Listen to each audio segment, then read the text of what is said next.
Hi,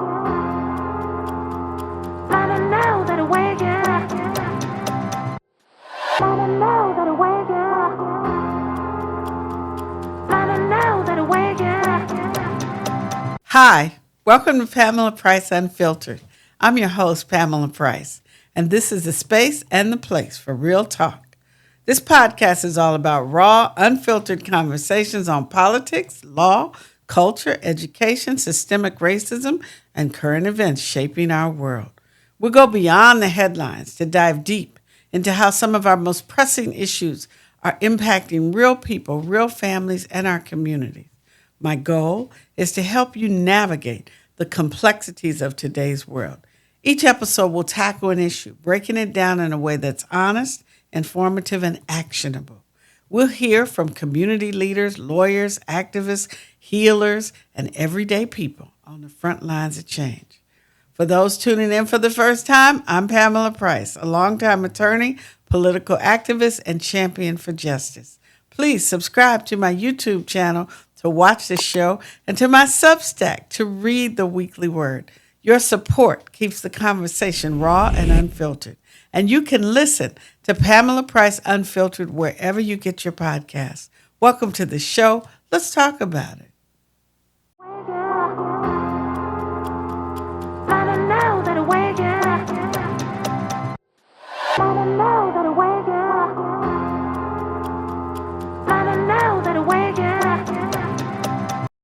Today, my guest is John Jones III, a third-generation East Oakland resident, a single father.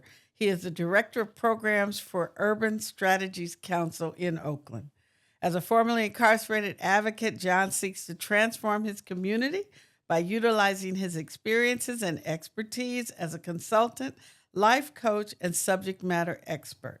He has served our community on Oakland's Reimagining Public Safety Task Force as an inaugural member of the selection panel for the Oakland Police Commission, and then also as the first vice chair and the chair of the selection panel, and as the director of the Fair Chance Housing Campaign, where he successfully led efforts to get ordinances passed in both Oakland and Berkeley, effectively removing barriers for formerly incarcerated people accessing housing.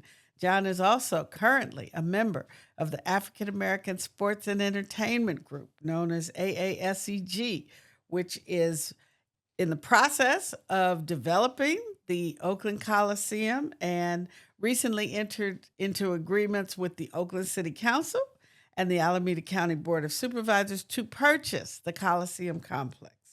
John is a well-known activist in Oakland and a man who is well respected and brings a lens of deep wisdom to our community. John, welcome to Pamela Price Unfiltered. Thank you. I appreciate it. And just real quick, did anyone feel a little, I don't know, when you hear your bio being spoken, like I've done these things? Yeah, right. I always tell people I'm too busy living to write the book, okay? Exactly. But at some point you have to write the book because That's true. those who come behind us need to know what we did. And often our stories are not told. So we have to be reminded to tell our stories. So, Amen. yes, you did all of those things, and folks have been watching and paying attention and certainly benefiting from your sacrifices and your wisdom and the things that you have brought to our community. So thank you for that. Thank you for that. I appreciate it for real. Of course.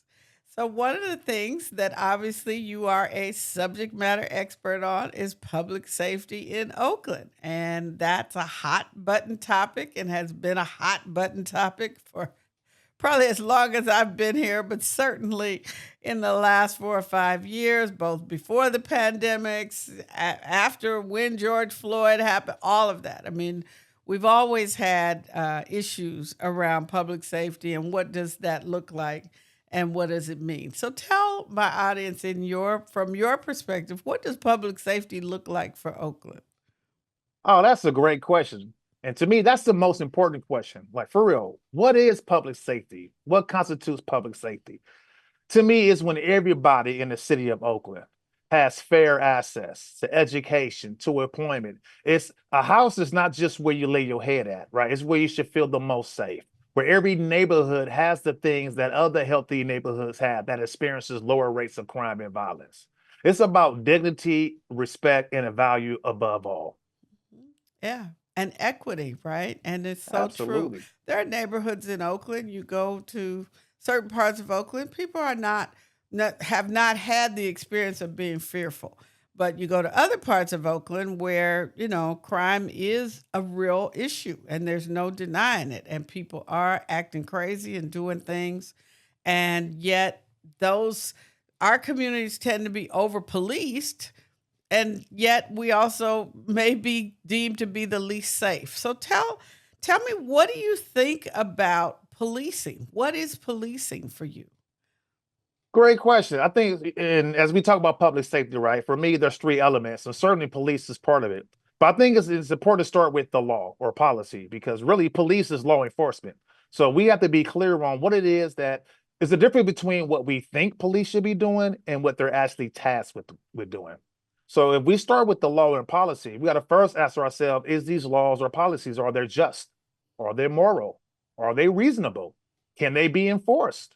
Right. And the point about morality is important because we must always remember at one point in time, it was legal to own another human being, our Black ancestors. It was legal for a man to beat on his wife. So just because there's a law does not mean it should be a law. And it certainly does not mean that it's moral. And we see that a lot as we're going to discuss later with the homeless issue. But in terms of police, law enforcement, when we look at this, their job is to show up pretty much after the fact. And why I want to start there, because I think what happens is a lot of people in our community, we're confused and we conflate crime prevention with law enforcement, right? We have to understand that the police does not prevent the law from being broken. That is the community job, mainly through our elected officials who represent our interests. So if we're looking at the police as a cure-all, then we're going down the wrong path. That's true. That's Now, true. my version and conclusion of police, and this is kind of funny, I'm gonna bring us to memory the Andy Griffith Show, right? For your listeners to remember that. Remember, I forgot the guy's name. He was like the local town drunk, right? On a Friday night, he'd just go in his little cell, he'd sleep it off and go home. We might laugh, but that is really my vision of it because what is happening today, the amount of money we spend in is really due to folks who are having an unrealistic expectations as related to policing, especially in Oakland. They are not clinicians, they're not therapists, they're not social workers. We got to understand that. They're not security guards. When we understand that they are, at the end of the day, a limited resource at that, then the question becomes, what is the best use of said resource? As opposed to just throwing money at something that has not made any of us feel safer in the city of Oakland. That's absolutely true. When you think about the one place where it's so glaring and people have been raising this for years is domestic violence. Police intervention in domestic violence disputes, along with intervention in where people have mental health crises, it doesn't work. It ends up being an aggravating factor in an unstable situation, because they're not, no matter how well you train them, that's just not what they do. And so you're so right that the intervention aspect is not really what they do. They come after the crime has been committed, and we expect them somehow to prevent. So it's a good point that you tell us about the three things that you do think that help to define public safety in a community. Right. Again, it's important to start with the law, right? Why do we have laws on the books? So, for example, I remember the decision to ban menthol cigarettes, right? And I bring this up for a reason as a former smoker. Thank God I've been delivered from that. But my point is, we were told that this is important to protect the health of Black people. Now, my point was, how about protecting the health of everyone and ban all forms of cigarettes? Why are you hyper focusing on the brand that we know that Black people use? So this is an example of regressive policies, and we must be very careful that we don't fall prey to that because we end up criminalizing and harming those who allegedly the decision is trying to help. So we got to start there. Let's make sure that we're getting to the number one and get to the root cause because a lot of this feel like punishment. We're not really trying to create safety. We're just really criminalizing and punishing people. And I always say this, if you think about homelessness again, as it's being criminalized, folks act as if someone is intentionally choosing to be homeless just to piss you off. When most of us, 90% of the population here in Oakland, we are one tragic thing away from joining these folks underneath the freeways. So we need to have more compassion as a human being, right? Yeah. And then last thing is, like, what does investment look like? And again, for me, this key piece of public safety in this conversation is it starts with education. Let's look at the history of past policies. Again, if we start with, it's interesting in 2025, I feel like two things are happening as it relates to a lack of education or a lack of knowledge. And it's like these pages in history get glued together. We've seen this with the crack epidemic, right? When people talk about public safety today, if you're not mentioning the impact of the crack epidemic, then you're not having a real conversation about public safety. We have to really understand that the government divested from these programs that served as a social net for our community, and in turn invested double, triple, quadruple their funding for law enforcement and prisons. Between 1980 and 2000, the state of California built 20 prisons, but only one college. That to me signifies the clear message that the intent is to incarcerate our babies and not educate them. Right. But even more recently, it seemed like the impact of the pandemic. If you look right before the pandemic, crime and violence were decreasing, right? Now, all of a sudden, folks are acting like circa 2019, the world was perfect. And all of a sudden, people just woke up one day and started acting a fool. So the last piece I want to throw in there, because again, we have to do a better job of defining the phenomena. It's not just saying people are bad or the system is bad, but getting specific. So I always start with Reagan, because the crack epidemic would not have taken root if it wasn't for the fact that Reagan, first as governor, then as president, divested from mental health services. So when people could no longer have shelter in these facilities, they were released in the streets. And then we look at the impact in Oakland specifically of white flight, the loss of the manufacturing-based economy that provided a middle-class income for a lot of Black people here in East Oakland, the financial institution that also left, and then Reagan's failed economics, his Reaganomics, his trickle-down approach, which never trickled down to us. And I even hate the use of the word trickle down, because that means you get just a trickle, right? So we got to be honest about the things that create poverty, because they don't just happen on its own. So once we educate ourselves on what the true root causes are from a systemic and policy perspective, then we are in a better position to reverse it the same way through policy. Absolutely. Yeah. And it's so true. We don't study the history of how we got here. And it's just like, we're here now. So let's react to where we are right now without really taking the time. And that's what we need policymakers like you and program people to look back and really tell us what has happened and what is a reasonable strategy based on the actual history of our community for us to be able to move forward and to get past this. One of the things that I took from, I recall from your tenure on the Reimagining Public Safety Committee, was you talked about needing to have more homicide investigators and more investment in actually solving crimes. And that to me is a really important piece of crime prevention, because unless you can solve a homicide or homicides consistently, you're going to have more homicides happening, right? Because you ain't caught the person or persons who actually committed the crime. They're not getting caught. And so they're continuing to be able to terrorize the community in ways that folks don't even realize. Like, how many bodies, and I hear this, like, he got a bunch of bodies on him. Well, what happened? How did he get that many bodies, right?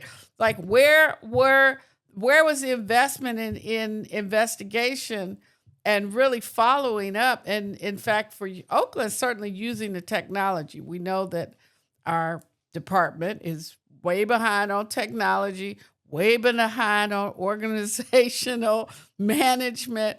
And we've had a lot of problems with the management of the department over decades, okay? It didn't just happen. There's been people in that department for 20 years, 30 years. They bubbled up to the top. And, they brought the same kind of problems that we saw back in the days of the writers and even before then. And so in your capacity currently, I mean, what is the study? How is the study of public safety, if there is such a thing, how is that being managed? Great question. Well, how's being managed? Not well. But does it need to be managed? Absolutely. And again, it starts with historical context because I want to remind your viewers to that we were as a community, we were here 30 years ago. We have to look at what did we did during the crack era. We thought we can arrest ourselves into public safety. It took us roughly 25 years to figure out that didn't work. Right. So over the last decade, we made great strides during criminal justice reform. And the data backed those numbers up. For people who like to talk about crime and violence in Oakland, if you look specifically from 2013 to 2019, the city of Oakland had double-digit homicide total, as opposed to the traditional triple digits. Now, while we all can agree that that's still a lot, we need work, Yeah. the point is progress was being made and we were on that path. But then the pandemic came that disrupted life greatly as we once knew it, right? So again, we have to look at what works and what doesn't and get out of feelings. That's the biggest issue with public safety today, in my perspective. People talk about how they feel.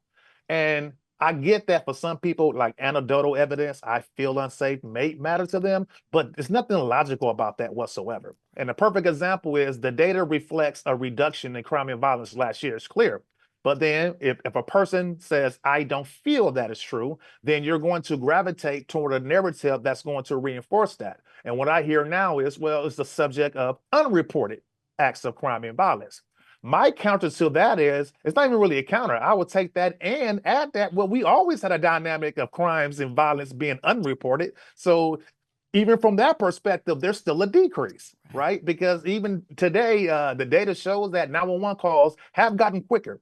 Is it where it needs to be? No, but it's not where it was, Right. right? Right. And I think the last piece of this really is looking at, and this is an interesting paradox with Oakland, because on one hand, public cases across the nation, the proliferation of these monetized accounts that benefit financially from bashing Oakland, how do you juxtapose that with the reality of between the year 2010 and 2020, over 50,000 people have moved into Oakland? And I would submit that number is even higher when you factor in the displacement of Black people, which is also in the tens of thousands. So no one is moving into Oakland on a Section 8 voucher.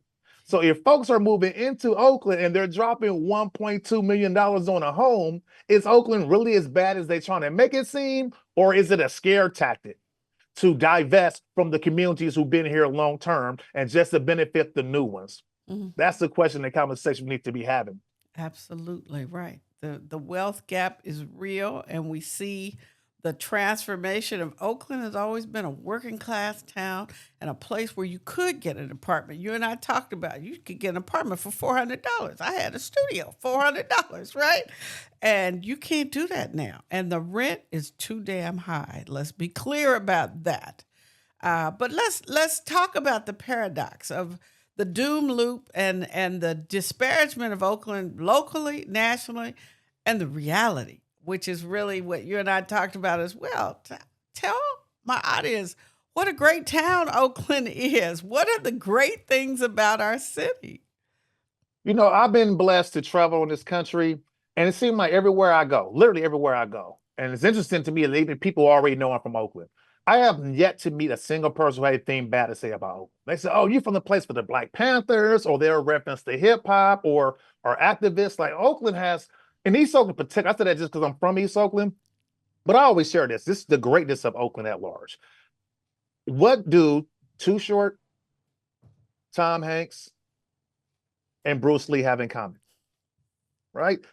They wasn't born in East Oakland, but they came to East Oakland. And it's something in this air, this soil, this culture is so vibrant. It allowed them to be the best, literally at what they do. That is what Oakland takes what you already have and it will magnify. It will just make it special. And that's my message to young people in particular, because once I began to do the research and I realized I am walking the same concrete and sidewalks as some of the best who ever done it.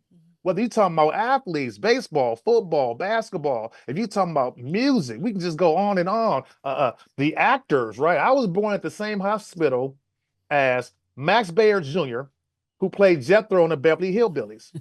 I was born at the same hospital as Brandon Lee, Bruce Lee's son. So for me, it gives me a sense of a special connection.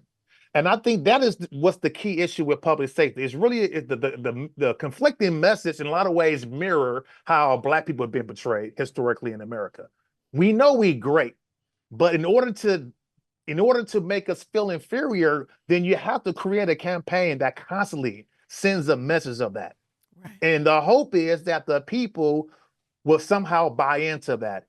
And by buying in, what I mean is people will move out. People will begin to devalue their city. People, in turn, will begin to advocate for things like more policing. They will advocate even for the influx of the National Guard, which would do nothing to improve the quality of their life.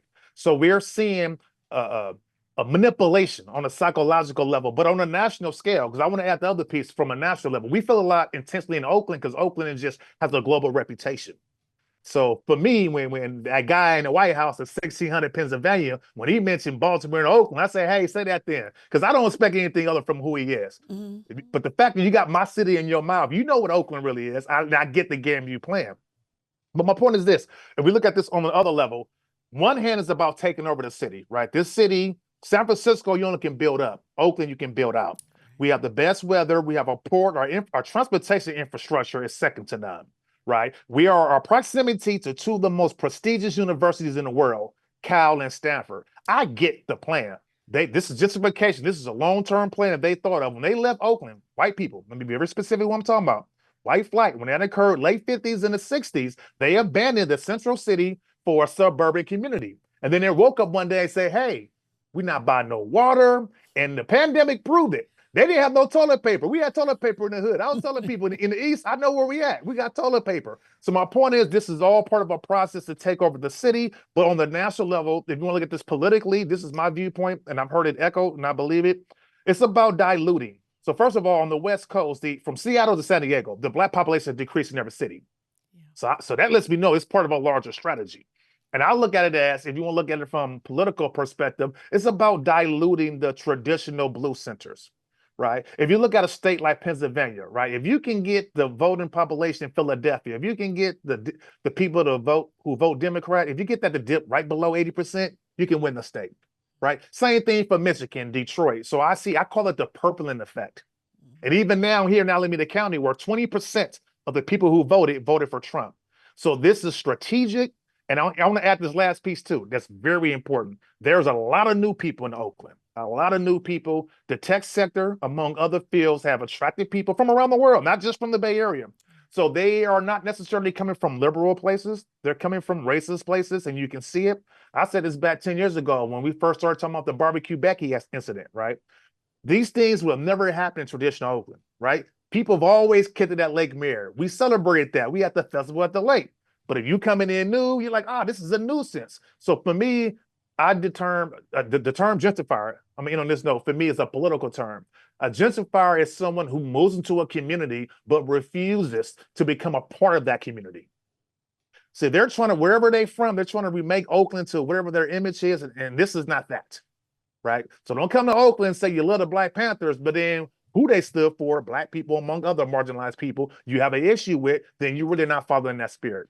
And I will say respectfully, Alameda is not full. Piedmont is not full. They got housing in San Leandro. Be well.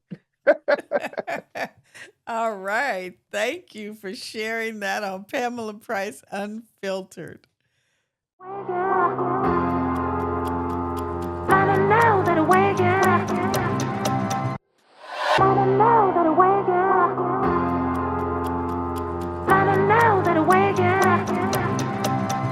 Back in 2003, Oakland settled a lawsuit over some corrupt cops. As a result, a court monitor was appointed to oversee the department. Now, Chief LaRon Armstrong and his supporters say he is being smeared as a way to protect the monitor's job.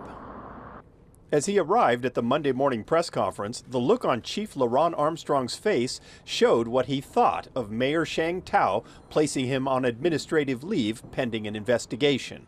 I know that I did nothing wrong. Armstrong says he doesn't blame the mayor, but rather federal oversight monitor Robert Warshaw.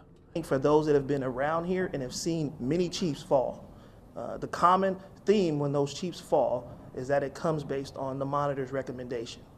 At issue is a report from Warshaw accusing Armstrong of not holding an officer accountable for covering up a collision with a parked car, and a second incident of the officer allegedly discharging his gun in an elevator. But Kat Brooks, who is an outspoken critic of the police department, says if Armstrong is interested in accountability, he should be willing to take the leave while the matter is being investigated.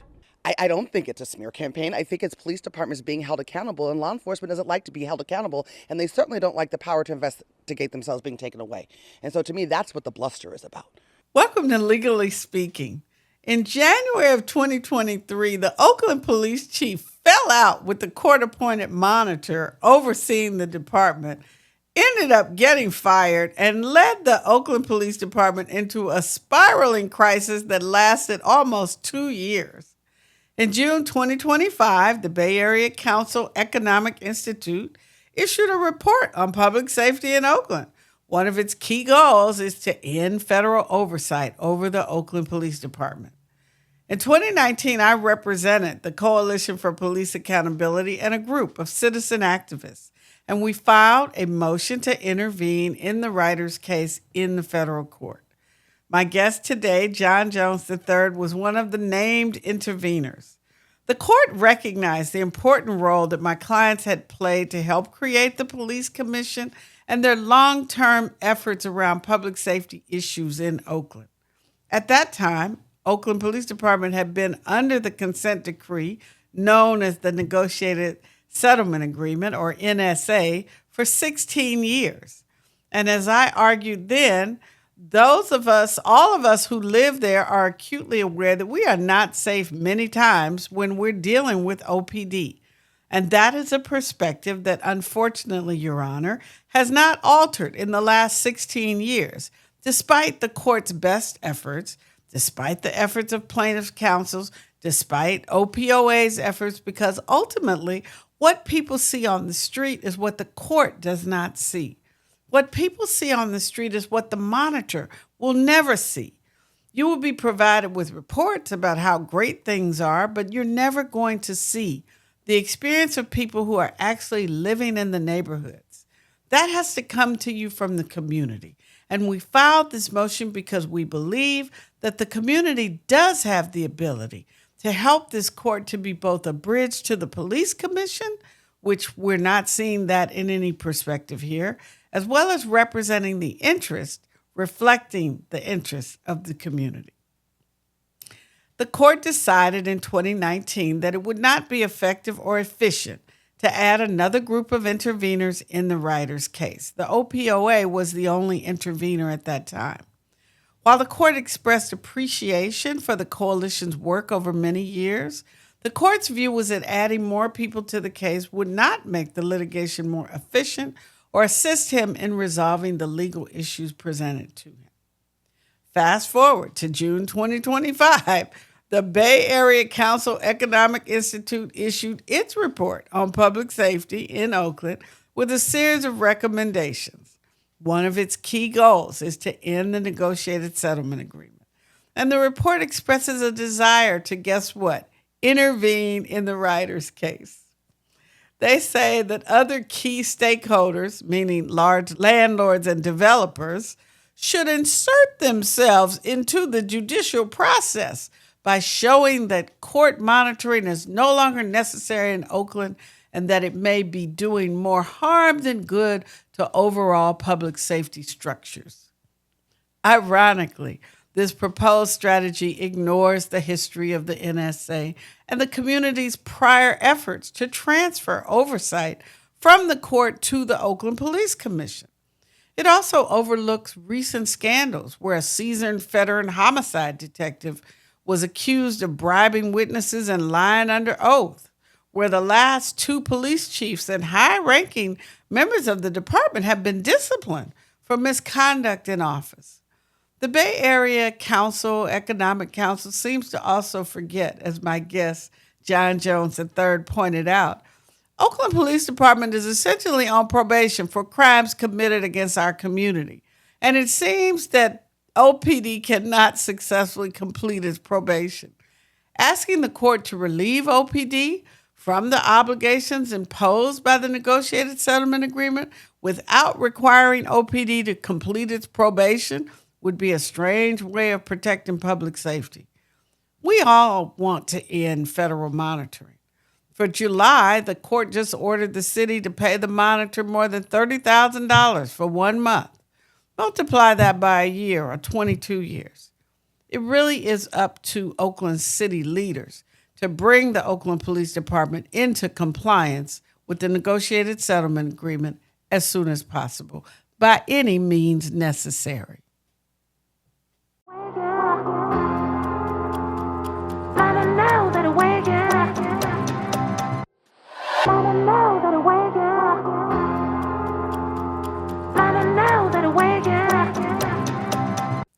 Thanks for tuning in to Pamela Price Unfiltered. Don't forget to like, share, and subscribe to our YouTube channel. And please sign up this month as a founding member or a paid subscriber to my Substack newsletter to get the weekly word from Pamela Price Unfiltered. Your support keeps the conversation raw and unfiltered. And you can also listen to this podcast wherever you get your podcasts.